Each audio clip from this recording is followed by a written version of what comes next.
Hello and welcome to Extra Innings, everybody. I am your host, Vann Noland, alongside Owen Noland. It has been 2 weeks since we last got a podcast up. We have been very busy with our own high school baseball season and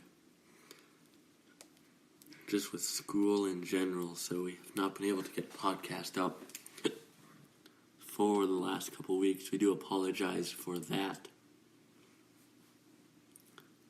But there's been a lot that has happened around Major League Baseball and minor league baseball. When we last talked to you, minor league baseball was still 2 days away from their opening day. But that has since come. Minor league baseball is now also underway. And that means we have a prospect roundup for you tonight. I am going to send it over to Owen Noland, who has the full prospect roundup details. Yes, the prospect roundup presented by FireFan. We start with a White Sox outfield prospect, Mickey Adolfo, for single-A advanced Winston-Salem. He went 2 for 3 with a home run, a double, and an RBI. He's the number 10 ranked prospect in the Chicago White Sox system, a very deep Chicago White Sox system. Some regard as one of the best in all of baseball in terms of farm systems. Coming in at number 2, well, I guess there's no specific order to this, but the second one on the list today is Atlanta Braves outfield prospect Travis Demerit. He is playing for Double-A Mississippi, went 2 for 2 with a home run, 2 RBIs, a run scored, and a walk in a doubleheader for the Mississippi Braves, the Double-A affiliate of the Atlanta Braves. He's the number 21 prospect in the Atlanta Braves organization. And the next one is Phillies right-handed pitcher Sixto Sanchez, maybe one of the cooler names on the list today.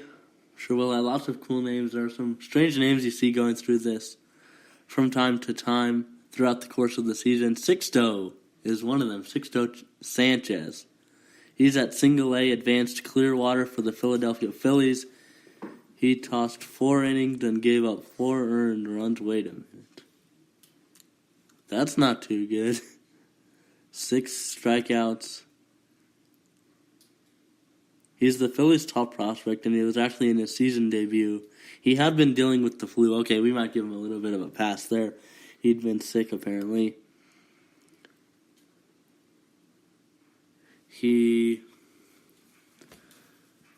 Let's see. Like I mentioned, he's the Phillies' top prospect. He really only made this list, I guess, because of his name.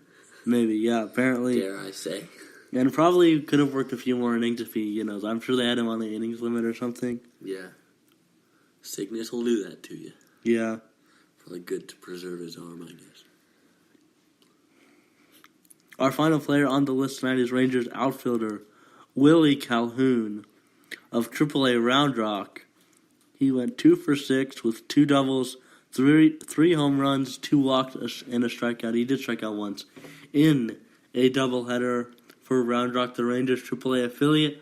Actually, he was in the news yesterday for some comments he made about starting the season in AAA. He said it felt like a slap to the face that he didn't make the opening day roster and was very upset that he didn't. He's the number 2 prospect in the Rangers farm system. He hit 300 with 31 home runs and a 927 OPS between Round Rock and Oklahoma City last season. That's between AAA and AA affiliates of the Rangers, respectively. And he felt that he deserved a promotion to the major leagues and to start the season on the Rangers opening day roster. And when that wasn't the case, he was upset, made the comments he did, and then still went 2 for 6 and had 2 doubles and scored 3 runs. So not a bad start. Willie Calhoun maybe proving that, in fact, he is capable of making the Rangers roster. I will not be shocked to see him on the Texas Rangers roster in the near future. Again, that's Willie Calhoun, the number 2 prospect in the Texas Rangers system. That will wrap up the Prospect Roundup, the very first one, the first edition of the 2018 Prospect Roundup, presented by the Fire Fan app. That's all the minor league coverage. I'll send it over to Van. He's got you updated on all the major league news that you may have missed the past 2 weeks. Yes. We're going to start with, well, you did not know it at the time, but it was not the last of the minor league news. Tim Tebow, one of the more popular players in baseball, you always have to cover him whenever he does.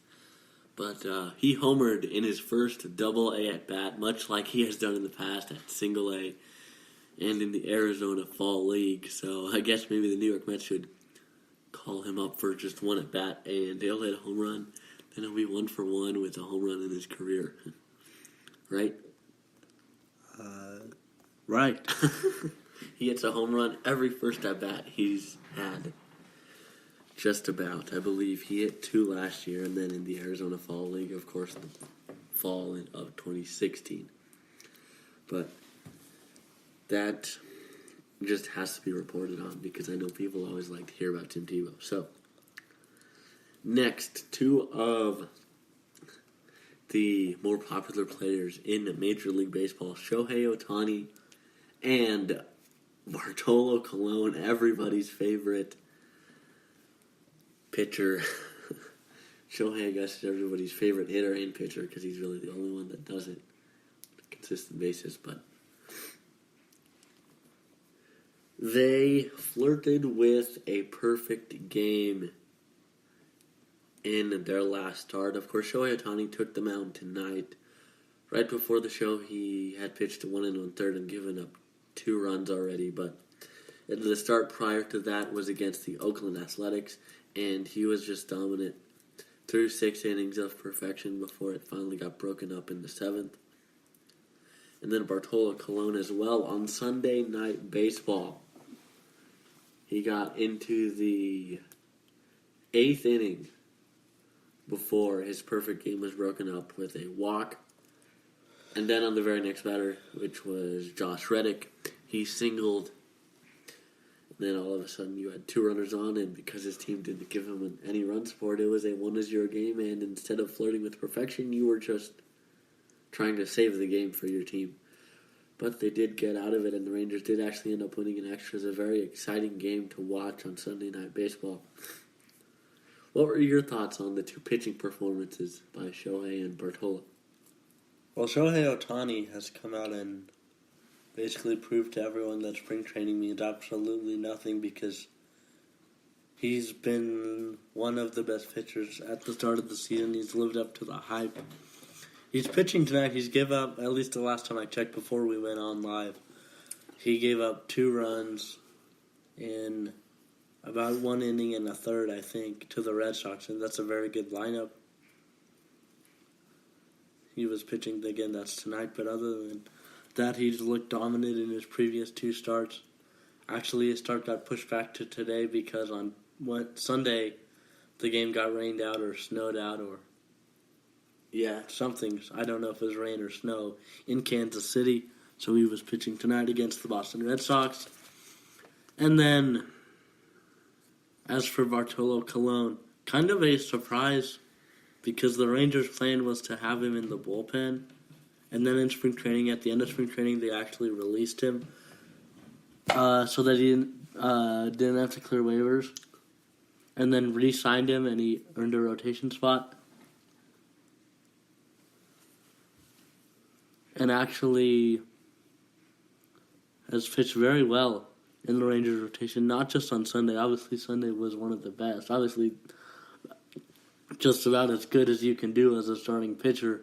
It's a shame he wasn't the winning pitcher, but his team got the win. I'm sure that he will take that, be happy with that, because he did pitch a gem on Sunday night, and so did Justin Verlander while we're talking about starting pitchers who pitched a gem. That was a fun game to watch, a fast-moving one because it was a pitcher's duel between Justin Verlander and Bartolo Colon, 2 former Cy Young Award winners, going at it. Bartolo Colon, 44 years old, and he brought a perfect game into the 8th inning. Pretty incredible the way he's pitched to begin the season. So I think very good to see if you're the Rangers and really fans of baseball, because I know fans of baseball love Bartolo Colon, and obviously Shohei Ohtani is going to be one of the more polarizing figures in the game as long as he plays, because he plans to be a full-time hitter and full-time pitcher his entire career, or at least that's the way the Angels and him want it to be. He actually asked for more playing time as a hitter, and then he actually got moved up in the lineup from 8th to 7th, which isn't a big improvement, but an improvement nonetheless because he has been hitting well. Yes, he has been hitting very well, but just an update on Shohei. He was actually taken out of the game after just 2 innings tonight with his team trailing 3-0. He gave up 2 more runs in the 2nd inning. And the Angels have decided they've seen enough, I guess, an early exit for Ohtani, as Luke Bard now takes the mound for the Angels. So interesting to see maybe the weather, the snow day, anything that could have affected Shohei Ohtani, even in the slightest, as he gets used to hitting and pitching at the major league level. Getting back to the weather delays on Sunday, there were a total of 6 games that were either canceled or postponed due to inclement weather. In Detroit, 2 games were postponed. They were supposed to play a doubleheader because they got postponed the previous day, Saturday, so the Yankees and Tigers actually only ended up playing 1 game in the weekend series. But they were scheduled to play 2 on Sunday. That did not happen. The Cleveland Indians were also scheduled to play the Toronto Blue Jays. That also did not happen.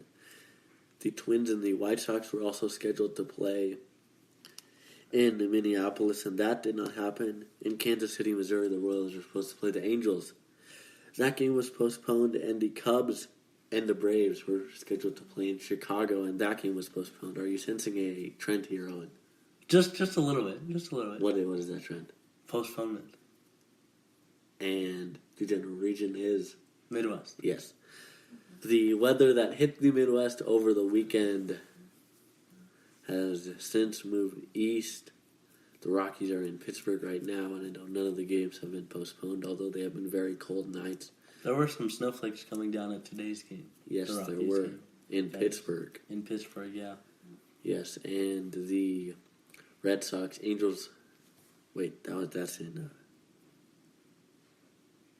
That's in Anaheim. Yes, so never mind. Not affected. There's no snow in California. I don't think they ever get snow. Yes, I don't think they do either, but a lot of Midwest games canceled over the weekend.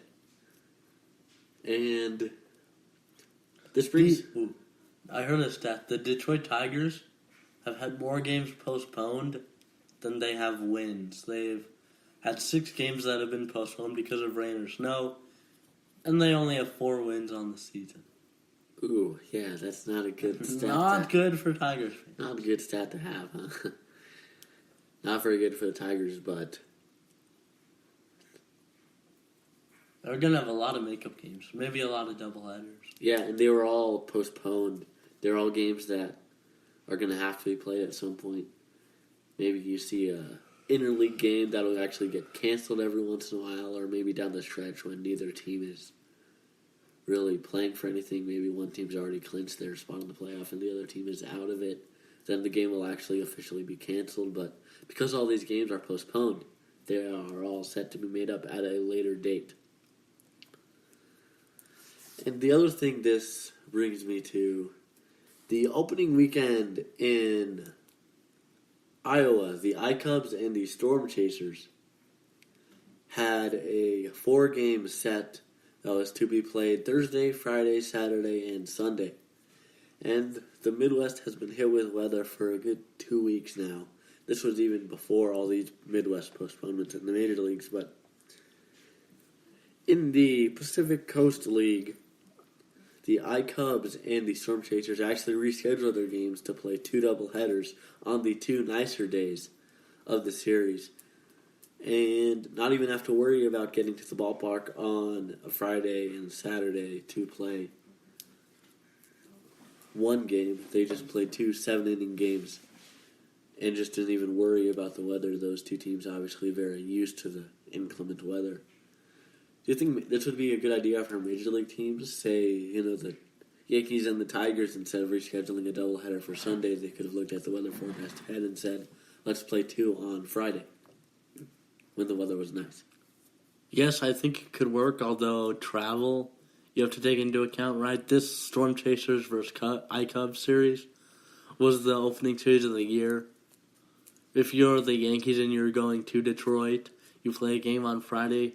Maybe it was a getaway day on Thursday. You had a day game on Thursday, then you got to get on the flight on Thursday. Yes, or maybe, sometimes you see the team that has Sunday night baseball, and then they have to go play again on Monday. Sometimes East Coast to West Coast. It would, I think, cause a little bit of trouble scheduling traveling for the teams. So that you would have to take into consideration. But if the teams are okay with it, I don't see any reason why you couldn't potentially do this. Yes, and the Iowa Cubs and the Storm Chasers of Omaha are relatively close together. The Yankees in Detroit, that's a completely different time zone. Right, again, the travel. Yes. Which is what I said. So that can have a factor, too. I guess it's more efficient in minor league baseball. Your league teams are often really close. Yeah, you don't play. The teams in the Pacific Coast League don't play the teams in the International League, obviously. I was just going to say maybe 2 California teams could have this scenario happen, but when would they ever get canceled due to weather? Yeah. Unless you're the Giants or the A's. Yeah, actually, they did have a Giants-Dodgers opening weekend. They've had some games canceled. Not because canceled, of weather. postponed. Postponed, yeah, you're right. Postponed. Due to weather, which almost never happens. You're right, almost never happens. San Francisco, San Diego, Los Angeles, all those places. So all throughout the United States, we've had a lot of weather cancellations or postponements so far. Yes. The one other thing I'd like to touch on tonight's show is the Diamondbacks and the Giants game. There are a total of 2 hits in the ball game. The Diamondbacks have both of those 2 hits. They are locked at 0 in the bottom of the 7th. The Diamondbacks are the home team, so they bat in the bottom half, but they have had a magnificent performance from their starting pitcher, Patrick Corbin. I'm sure if you tune into any sort of sports center or news show tonight, you will hear about this Patrick Corbin performance. If it ends up being as good as I think it'll be. He did walk a batter earlier, but that is the only blemish on his mark. Thus far, he has 5 strikeouts as well. But not to be outdone, Giants pitcher Johnny Cueto, 6 2/3 with 2 hits and 10 strikeouts. Locked in a great pitcher's duel in the desert. Great divisional game between the Diamondbacks and the Giants. Always very interesting. And this brings me to another point. Watching the ESPN Sunday Night announcers, Matt Vescursion kept mentioning the no-hitter of Bartolo Colon and the perfect game of Bartolo Colon. They even had a graphic up at one point during the broadcast. What do you think about this, Owen? Do you like the national broadcast? Not at all. Don't jinx it. It's not good. What do you expect is going to happen? You know, as announcers, you can't talk about that. That's an unwritten rule that you don't talk about something like that when it's happening. So I thought it was terrible, and I was not a fan of it. Because as most of America probably was, except for Astros fans, rooting for Bartolo Colon to throw a no-hitter. The perfect game, too. Yeah. Yes. So, it's Matt Vasquez's fault, really, that he jinxed it. So, yeah. And I actually like Matt Vasquez as a play-by-play announcer. Yes. when he worked for MLB Network. I always liked watching those games. I think he does a very good job, except for in this one instance. Yes, that he does.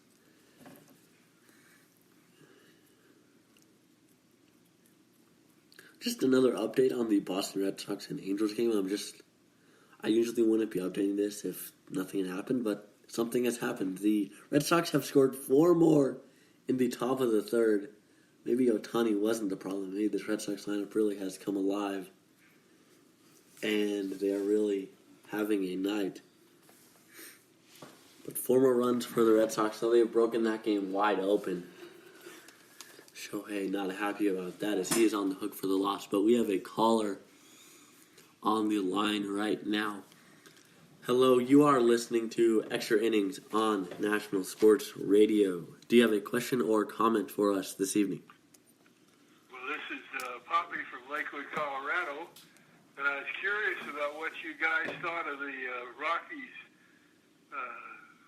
San Diego scum the other day when they got together in the middle of the field. I'm going to hang up and listen to your opinions. Thank you for your show. All right, thank you for your call. I almost forgot to mention the brawl in Colorado a week ago today. No, wasn't it?